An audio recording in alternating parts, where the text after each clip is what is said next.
பார்த்தீங்களா, இதில் ஒரு வீரபத்திரர் கோயில் இருக்குது. சுழிபுரம் பராலயம்பதியிலே வீட்டிலிருந்து அடியவர்களுக்கெல்லாம் போட்டிருக்கணும் கண்ணகி அம்மன் உண்டியல்.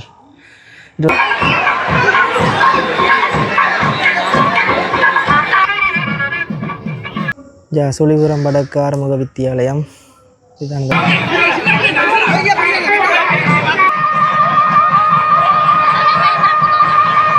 மாயன் மகனாய சூரபன்மன் என்று பார்த்தீங்கன்னா 2 பக்கம் நல்ல வயல்கரையாக இருக்குது.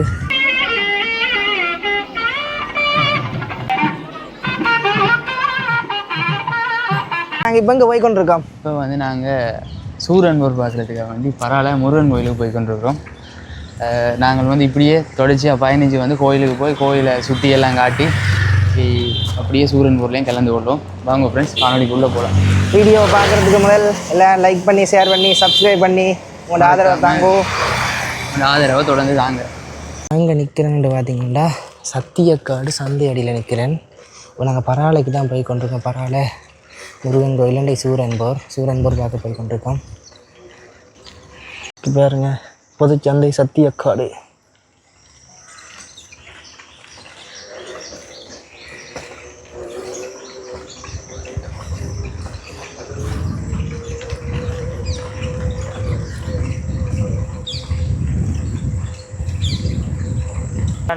பராலை முருகன் கோயில், நெல்லியான் வைரவர் கோயில் ஒழுங்கை. பாருங்க, ஒரு வீடு, பழைய காலத்து வீடு ஒன்று இருக்கு.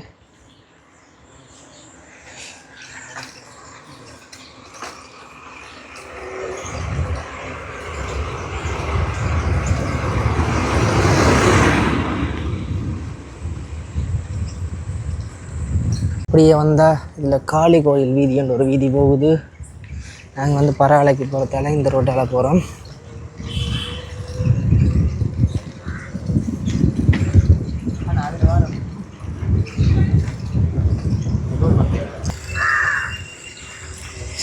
பார்த்தீங்களா, இதில் ஒரு வீரபத்திரர் கோயில் இருக்குது.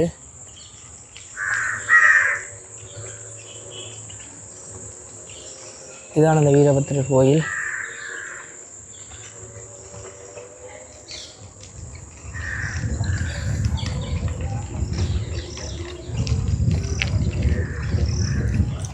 செருக்கடிப்புலம் வீதி.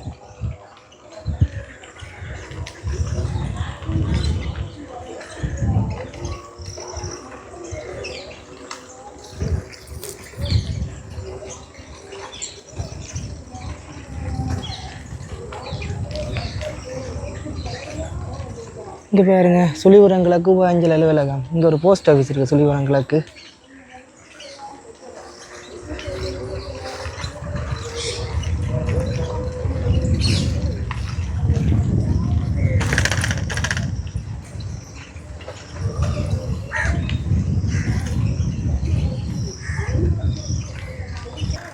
பார்த்தீங்கன்னாண்டா போகிற வழியில் ஒரு முன்னுக்கு ஒரு பள்ளிக்கூடமும் இருக்குது. பள்ளிக்கூடத்துக்கு முன்னுக்கு ஒரு கோயிலும் இருக்குது. பள்ளிக்கூடத்தின் பேர் சுழிபுரம் வடக்கு ஆறுமுக வித்தியாலயம். இதுதான் இந்த பள்ளிக்கூடம்.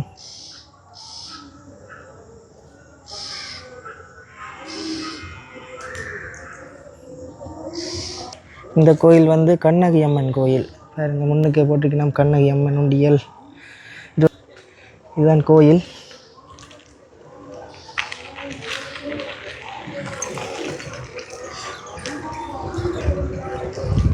பாருங்க, அதில் ஒரு சின்ன ஒரு கோயிலும் இருக்குது. இப்போ பரவாயில்ல முருகன் கோயிலுக்கு போகிற வாசலுக்கு வந்துட்டோம். இதுதான் போகிற வாதை. இப்போ நாங்கள் கோயிலுக்கிட்ட வந்துட்டோம்.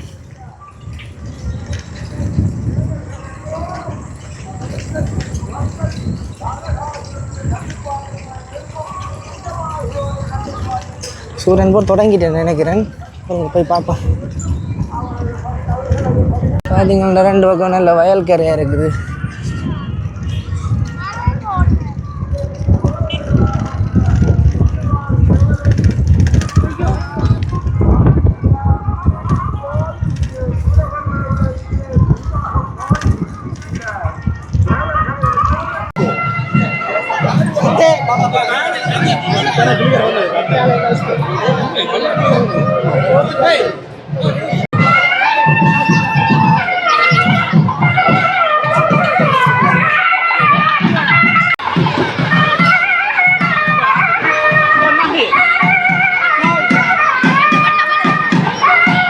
சூரனை தூக்க பயணம் பாருங்க. அதுவும் ஆளுக்கு மேலே ஆளை வச்சு தூக்க பயணம், டபுள் ஆக்கலாம்.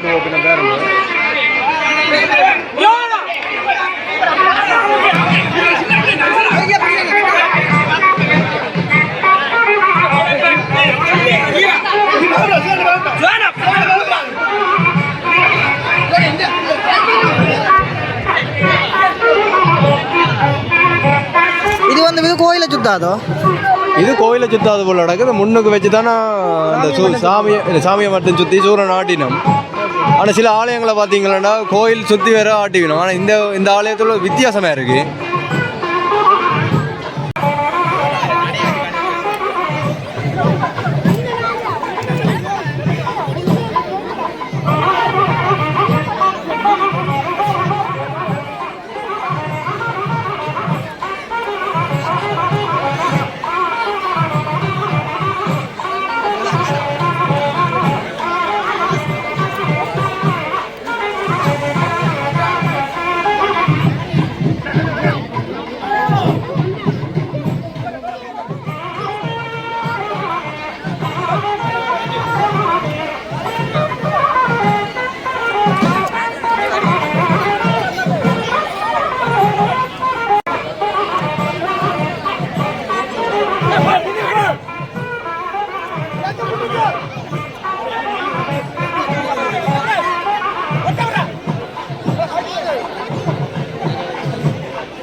இன்றைய சூரம்போரை பற்றி ஞான நெறி விளக்கத்தோடு சைவ சித்தாந்த பண்டிதர் சேன சிவபாதம் ஐயா அவர்கள் பராலயம்பதி சிவசுப்பிரமணியர் ஆலயத்திலே சூரம்போர் நடந்து கொண்டிருக்கின்ற நேரத்திலே பின்வருமாறு அந்த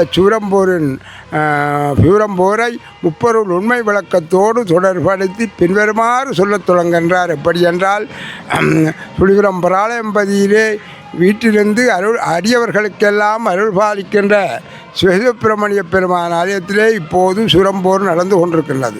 சூரம்போர் என்று சொன்னால், அதாவது தேவர்கள் முன்பு ஒரு காலத்திலே தாழ்வாவனவற்றை செய்து பால்வாழ்வை பெற்றவர்கள். அதாவது தேவர்களின் தலையின்படி அவர்களுடைய தலைவனாகிய தக்கன் அறிவு செயல்பட்டது. அதாவது தக்கன் ஒரு காலத்திலே சிறுமானை மதியாமல் ஒரு பெரும்பேழியை செய்தவன். அந்த வேள்வியிலே தேவர்கள் எல்லோரும் பங்கு பற்றி அவனால் கொடுக்கப்பட்ட அவிப்பாகத்தை உண்ட காரணத்தினாலே அவர்களுக்கு சிவத்ரோகமாகிய பாவம் வந்து சேர்ந்தது.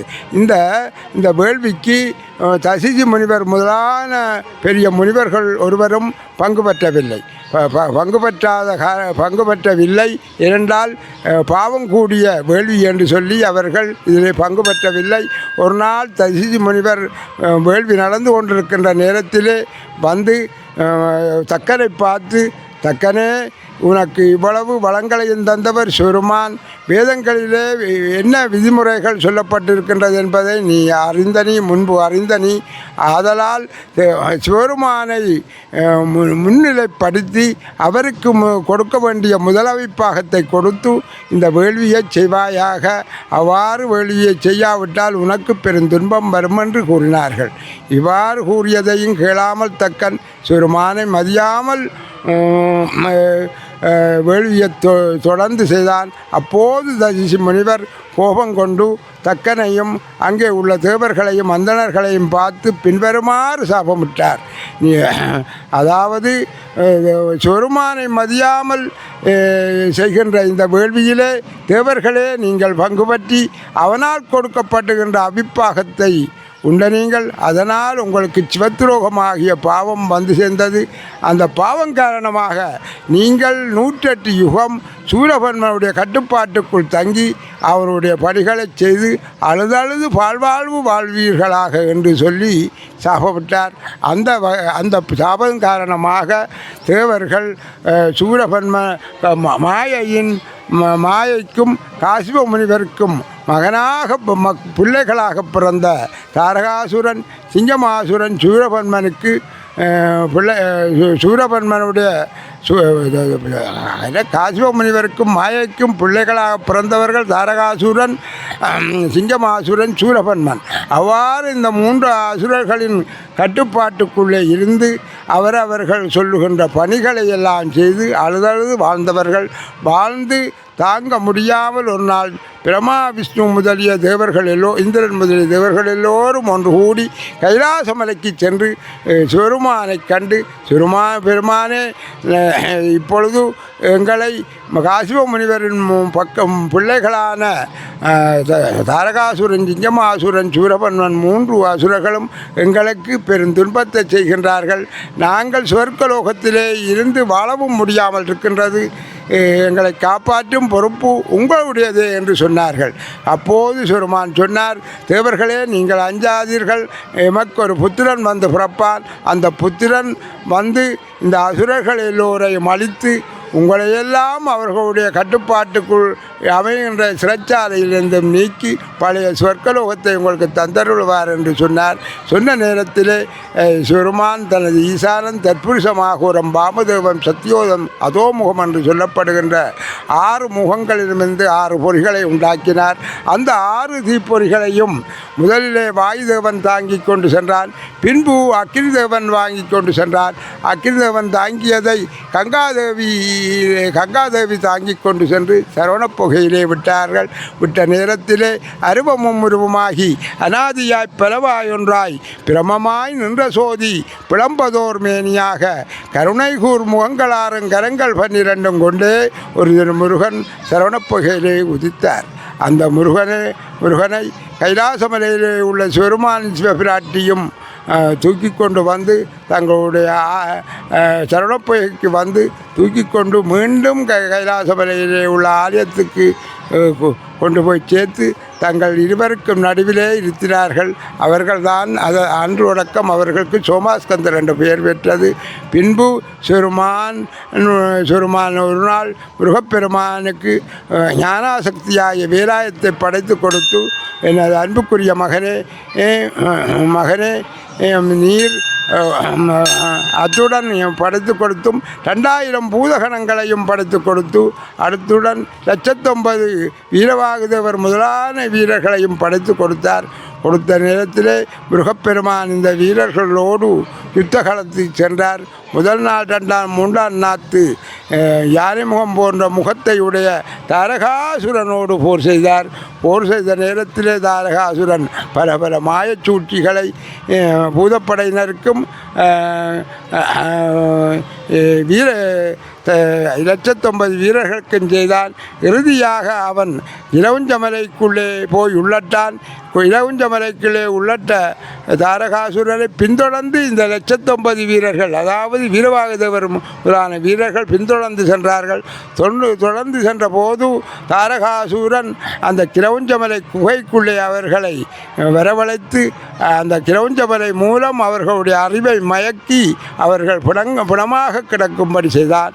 இதனை அறிந்த நாரத முனிவர் முருகப்பெருமானிடம் வந்து சொன்னார். சொன்ன நேரத்திலே சண்முகப்பெருமான் இருந்த இடத்திலே இருந்து வேற்படையை சொல்லி, வேற்படையே நீ இப்போது வேகமாக சென்று கிரவுஞ்சமலையை சங்காரம் செய்து இந்த 109 வீரர்கள் என்று சொல்லப்படுகின்ற வீரவாகுதேவர் முதலானவர்களையும் பூதப்படையினரையும் மீண்டும் அங்கிருந்து அழைத்து கொண்டு நம்மிடத்திலே வருவாயாக என்று சொல்ல, உடனே வேலாயுதமான அது உக்கிரமாக வேகத்தோடு போய் கிரவுஞ்சமலையை குத்தி பிளந்து வெடிக்க பண்ணி அங்கே மயக்க நிலையிலே கிடந்த வீரவாகுதேவர் முதலானவர்களை எல்லோரையும் மீட்டு பின்பு இதற்கு தலைவராக இருந்த தாரகாசுரனையும் சங்காரம் செய்துவிட்டு இந்த 109 வீரர்களையும் மீண்டும் முருகப்பெருமானது சன்னிதானத்திலே கொண்டு வந்து சேர்த்தது.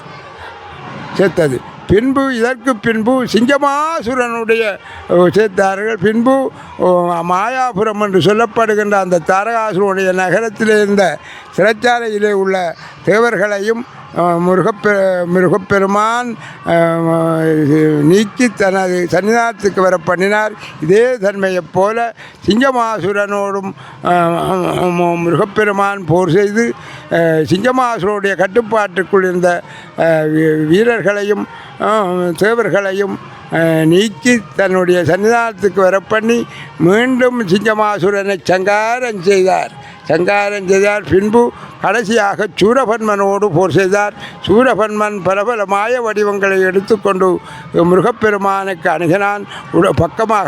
முருகப்பெருமானுக்கு பக்கமாக அணுக முருகப்பெருமான் அம்புகளை விட்டு அவனது மாய வடிவங்களை எல்லாம் அழித்தார்.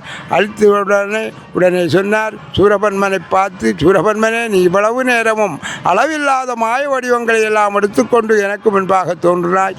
இனி ஒரு காலத்திலும் அழிவில்லாத இந்த திருப்பெரும் வடிவத்தை கண்டு தரிசித்தால் மக்கள் நன்மை உண்டாகும் என்று சொல்லி தனது திருப்பெரும் வடிவத்தை காட்டிய போது அவனது சிற்றறிவை மாற்றி ஞான அறிவை கொடுக்க, அவன் ஞான அறிவினாலே திருப்பெரும் வடிவத்தை பார்த்து தன்னை அறிந்தான், முருகப்பெருமானை அறிந்தான். தான் இவ்வளவு காலமும் எப்படி அரசியலை செய்தேன் என்றதை உணர்ந்து மன்னிப்பு கேட்டான். கேட்ட நேரத்திலே மீண்டும் அவனது ஞான அறிவை மாற்றினார்.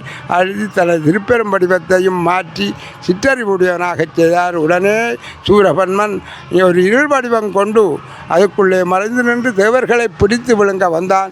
இதனை பார்த்த தேவர்கள் முருகப்பெருமானுக்கு விண்ணப்பம் செய்தார்கள். இந்த நேரத்திலேயே இந்த சூரபன்மனை சங்காரம் செய்து எங்களை காப்பாற்றுவாயாக என்று சொல்லி கேட்க, அப்போது முருகப்பெருமான் வேலாயுதத்தை அனுப்பினார். வேலாயுதம் சென்றதும் சூரபன்மனுடைய இருள் அவனை விட்டு நீங்கியது. மீண்டும் அவன் கடலின் நடுவே மாமர வடிவம் கொண்டு நின்று அசைத்து தேவர்களுக்கும் பூத வீரர்களுக்கும் பெருந்துன்பத்தை செய்தான். இந்த துன்பம் செய்த நேரத்திலே அப்போதும் வேலாயுதம் அந்த மாமர வடிவத்தை அழிக்க மீண்டும் சூரபன்மன் பழைய வடிவத்தோடு வாழை கையிலே கொண்டு வேலாயுதத்தோடு போர் செய்ய வந்தான். அப்போது வேலாயுதம் அவனது நெஞ்சை குத்தி பிளந்து உடம்பை 2 கூறாக்கியது. சூரன் இருந்த உடம்பு மயிலாகவும் அப்போது பதுமன் இருந்த உடம்பு செவற்கோழியாக வந்ததும் அவர் தனது இருவல் கண்ணினாலே அவர்களது பசுகணங்களாகவும் சிற்றறிவை ஞான அறிவாக மாற்றி தனது கட்டுப்பாட்டுக்குள் கொண்டு வந்து சூரனாகிய மயிலை வாகனமாகவும் பதுமனாகிய செவற்கொடியாகவும் ஏற்று தனது பணிகளை செய்யும்படி செய்தார். அன்று தொடக்கம் சூரனாகிய மயிலிலே எழுந்தருளி இருந்து எல்லா இடங்களுக்கும் போய் மீண்டும் திருச்செந்தூருக்கு வந்து தனது ஆலயத்திலே இருந்து தனது தந்தையாகிய சுருமானது அருவுருவத்திருமேனியாகிய சிவலிங்கத்தை ஸ்தாபித்து பூஜை செய்து வழிபட்டு தேவர்களுக்கெல்லாம் பழமை வாய்ந்த பட்டம் பதவி அதிகாரம் செல்வங்கள் வேதொழுக்கத்தை எல்லாம் கொடுத்து சுவர்க்கத்திலே வாழும்படி செய்தார்.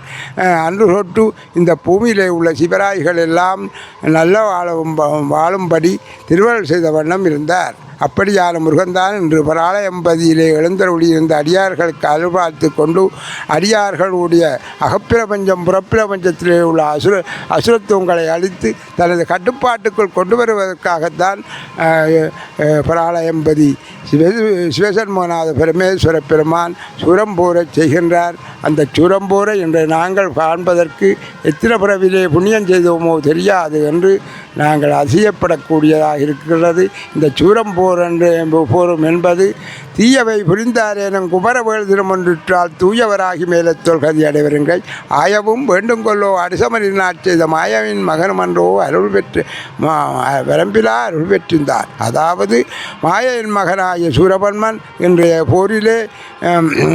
போரிலே முருகப்பெருமானிடத்திலே பெரும் திருவருளை பெற்று ஆன்ம இடத்தை பதமுத்திலே அடைந்தார். அதுபோல நாங்களும் வாழ்க்கையிலே தெரியாமலோ தீமைகள் செய்தால் அதை எல்லாவற்றையும் முருகப்பெருமான் மன்னித்து எங்களுக்கெல்லாம் பெருமதி மிக்க ஆன்மீக வாழ்வை தந்து மண்ணிலே நாங்கள் நல்லவண்ணம் வாழ்ந்து இறுதியிலே மானிடப்பிறவியின் பயனை அடைய வேண்டுமென்றுதான் அவருடைய உள்நோக்கமாக இருக்கின்றது என்று கூறி இந்த சிற்றூரையை முடிக்கின்றேன்.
இறுதியாக மாமரம் கட்டி கொண்டிருக்கிறோம்.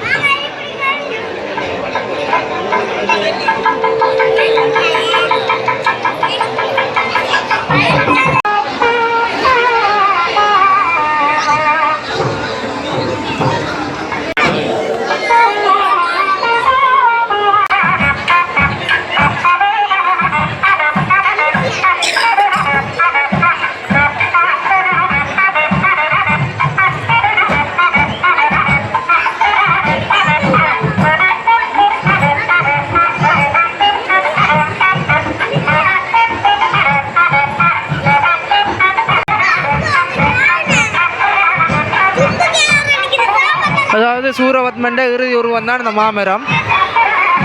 மாங்காரி இனம்.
இப்போ இந்த பறந்த சேவலை யார் பிடிக்கிறாங்களோ அவங்களுக்கு தானே இந்த சேவல்.